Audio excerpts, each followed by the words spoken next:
d'un jeune de 20 ans qui est parti chercher de l'aide, en fait, de prendre les aides qui sont procurées par les différentes organisations.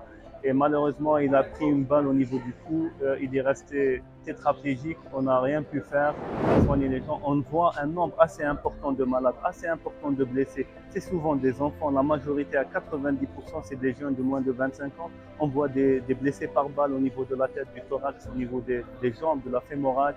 On voit des blessés dus à des explosions.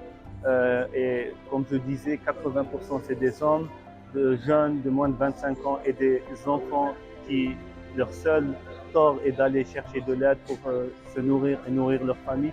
Le nombre est assez impressionnant. On fait de, du quotidien la chose qui m'a marqué au début de mon séjour ici à Gaza, c'est l'histoire d'un jeune de 20 ans qui est parti chercher de l'aide, en fait, de prendre les aides qui sont procurées par les différentes organisations.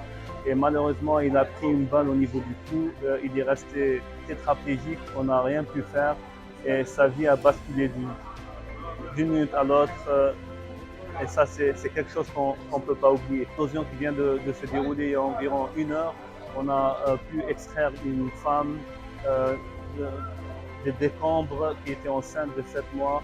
La dame a été décédée. On a essayé de sauver son enfant en faisant une échographie. On a vu que le cœur ne battait plus. Et voilà, donc elle a perdu la vie avec son bébé dans le ventre. Et ça, c'est des images qu'on ne pourra jamais oublier.